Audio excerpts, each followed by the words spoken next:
سورۃ الذاریات مکی صورت ہے، ہجرت سے پہلے اس کا نزول ہوا۔ قرآن پاک کی ترتیب کے اعتبار سے اس کا نمبر 51 ہے اور نزول کے اعتبار سے اس کا نمبر 67 ہے۔ اس میں 60 آیتیں ہیں اور 3 رکوع ہیں۔ ذاریات ان ہواؤں کو کہتے ہیں جو چیزوں کو بکھیر کر اڑانے والیاں ہیں۔ بسم اللہ الرحمن الرحیم، اللہ کے نام سے شروع جو بہت ہی زیادہ مہربان نہایت رحم کرنے والا۔ والذاریات ذروا، قسم ان ہواؤں کی جو بکھیر کر اڑانے والیاں ہیں، تیز ہوائیں جو چیزوں کو اڑاتی ہیں۔ فالحاملات وقرا، پھر بوجھ اٹھانے والیاں، وہ ہوائیں جو بادلوں کو اوپر اٹھاتی ہیں، وہ بادل جو پانی سے بھرے ہوتے ہیں۔ فالجاریات یسرا، پھر نرم چلنے والیاں، پھر وہ ہوائیں جو بادلوں کو آہستہ آہستہ چلاتی ہیں۔ فالمقسمات امرا، پھر حکم سے بانٹنے والیاں، وہ ہوائیں جو پھر بادلوں کو ایک جگہ پر لے جاتی ہیں اور پھر بارش برستی ہے اور بارش کی تقسیم ہوتی ہے۔ بعض مفسرین نے فرمایا کہ فالجاریات یسرن سے مراد کشتی اور بحری جہاز ہیں کہ جو نرم نرم سمندروں اور دریا میں چلتے ہیں۔ فالمقسمات امرن سے مراد وہ فرشتے ہیں جنہیں اللہ نے کائنات میں تصرف کا اختیار دیا ہے۔ کوئی روزی دے رہا ہے تو کوئی بارش برسا رہا ہے، تو کوئی زندگی دے رہا ہے، تو کوئی شفا دے رہا ہے، اور یہ فرشتے جو کام کرتے ہیں سب بھی اذن اللہ کرتے ہیں۔ تو اس میں 2 عقیدے اچھی طرح سمجھ لیں کہ فرشتے، انبیاء، اولیاء جو بھی کائنات میں تصرف کرتے ہیں، جو اختیارات ہیں، وہ سارے اختیارات ان کے بھی اذن اللہ ہیں۔ دوسرا یہ تصور سمجھ لیں، یہ عقیدہ کہ اللہ تعالیٰ ان کا محتاج نہیں ہے۔ کوئی یہ نہ سمجھے کہ اللہ تعالیٰ اتنی بڑی کائنات کو اکیلا کیسے چلائے گا، تو بادل فرشتے چلا رہے ہیں، تو بارش فرشتے برسا رہے ہیں، تو روزی فرشتے تقسیم کر رہے ہیں، یہ بات نہیں ہے۔ اللہ تعالیٰ کسی کا بھی محتاج نہیں، یہ اس کی مشیت ہے کہ اس نے اپنے بندوں کو مقام و مرتبہ عطا فرمایا۔ انما توعدون لصادق، بے شک جس بات کا تمہیں وعدہ دیا جاتا ہے وہ ضرور سچی بات ہے۔ وَإِنَّ الدِّينَ لَوَاقِعٌ، اور بے شک انصاف کا دن ضرور واقع ہوگا۔ وَالسَّمَاءِ ذَاتِ الْحُبُكِ، خوبصورت آسمان، آرائش والے آسمان کی قسم۔ انکم لفی قول مختلف، اے کفار مکہ تم مختلف باتوں میں ہو، کبھی حضور کو شاعر کہتے ہو، کبھی مجنون کہتے ہو، کبھی کاہن کہتے ہو، کبھی نجومی کہتے ہو، کبھی کیا بات کہتے ہو، کبھی کیا بات کہتے ہو۔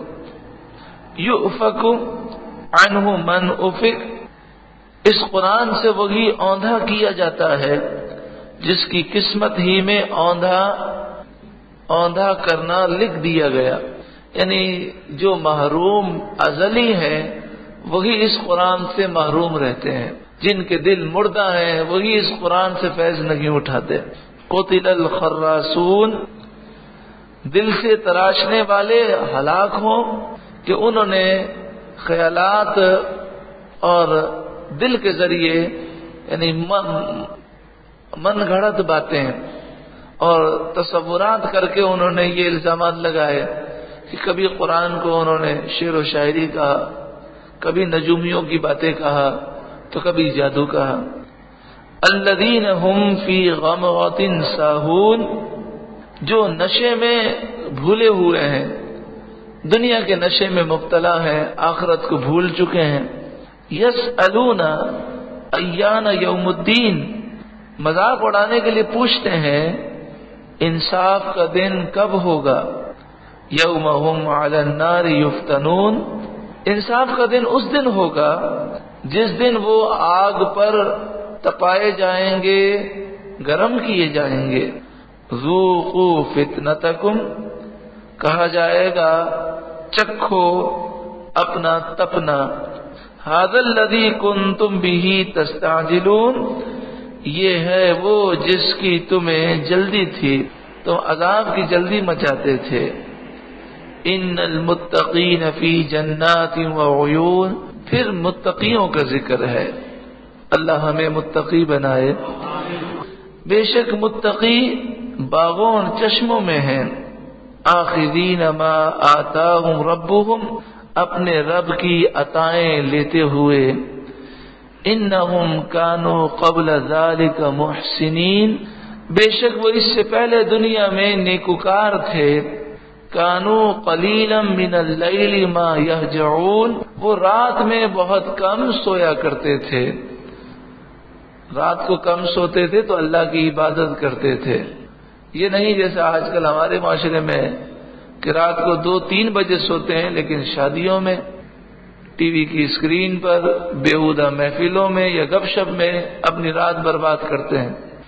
تو وہ اللہ کے نیک بندے راتوں کو کم سوتے تھے، اللہ کی عبادت کرتے تھے، اور پھر جب تھوڑا سا سو کر اٹھتے تھے تہجد کے لیے تو اس سونے کو بھی کوتاہی سمجھتے تھے.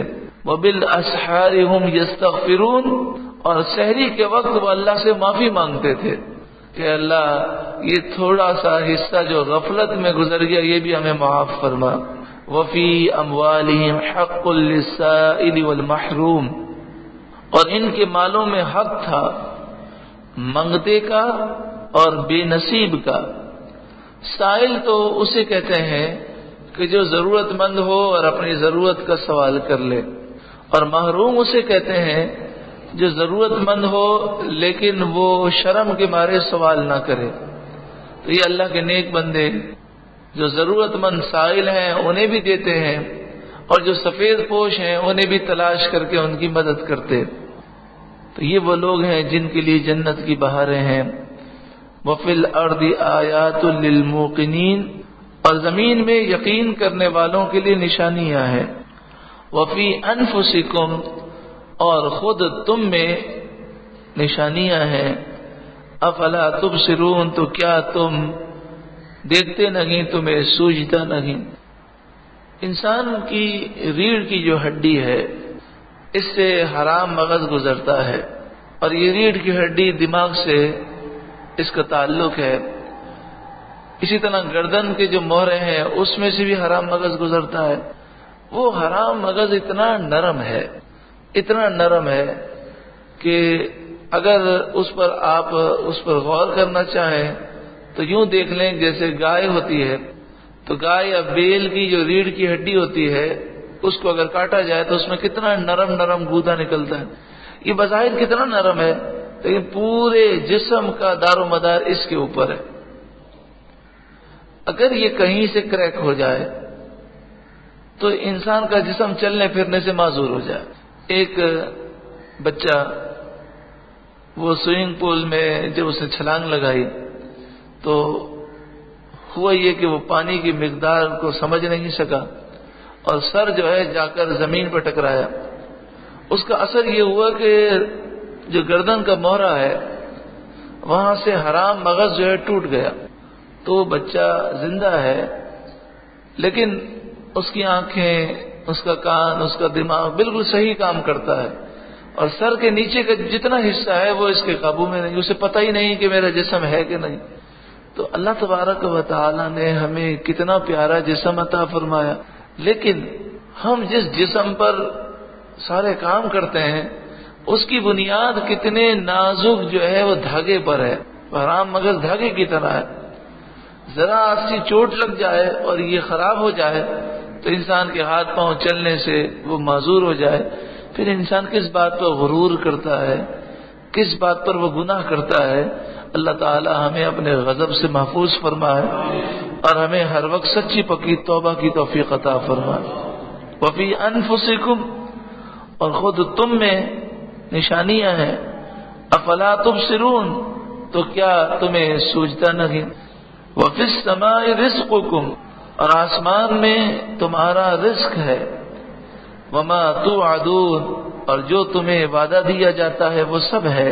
فورب السماء والارض، تو آسمان اور زمین کے رب کی قسم، انہ لحق مثل ما انکم تنطقون، بے شک یہ قرآن حق ہے، ویسی ہی زبان میں نازل ہوا جو تم بولتے ہو. یہ قرآن عربی زبان میں نازل ہوا جو آج بھی 22 ممالک کی زبان ہے، اور پوری دنیا میں یہاں تک کہ امریکہ میں بھی انگریزی کے بعد دوسرے نمبر پر جو زبان سب سے زیادہ سیکھی جاتی ہے وہ عربی زبان ہے. اور یہ عربی زبان صرف یہی نہیں کہ مسلمان سیکھتے ہیں، عربی زبان پر جو ماہرین ہیں عیسائیوں میں بھی ہیں، یہودیوں میں بھی ہیں. یعنی اس زبان کی اپنی اہمیت ہے. یہ تو ہماری محرومی ہے کہ ہمارے بچے کو انگریزی تو آتی ہے لیکن عربی زبان کی طرف کوئی شغف نہیں. اگر غور کیا جائے تو انگریزی کے مقابلے میں عربی زبان بہت آسان ہے. انگریزی بچہ مونٹیسری سے لے کر میٹرک تک 13 سال پڑھتا ہے لیکن پھر بھی کوئی اسے خاص انگریزی نہیں آتی. عربی اگر 2-3 سال محنت سے پڑھے تو وہ اسے عربی پر بہت مہارت مل جاتی ہے، کیونکہ یہ برکت والی زبان ہے، قرآن کی زبان ہے، احادیث کی زبان ہے، جنت کی زبان ہے، آخرت کی زبان ہے، اور سب سے بڑھ کر ہمارے آقا کی زبان ہے. اور قرآن عربی میں نازل بھی اسی لیے ہوا کہ نبی اکرم صلی اللہ علیہ وآلہ وسلم نے عربی کو منتخب فرمایا اور آپ عربوں کے یہاں پیدا ہوئے اور وہیں پر آپ نے اسلام کی دعوت کا آغاز فرمایا. یوں تو ساری زبانیں اللہ تبارک و تعالی ہی نے بنائی ہیں، لیکن کسی کو کسی پر فوقیت ہے، تو تمام زبانوں پر افضل زبان جو ہے وہ عربی زبان ہے. مگر یہ زبان کی برکتیں اس وقت ملیں گی جب عقیدہ بھی درست ہو. کفار مکہ کون سی زبان بولتے تھے؟ عربی. لیکن جب عقیدہ درست نہیں ہے، ایمان نہیں ہے، تو عربی بولنے کا کوئی فائدہ نہیں.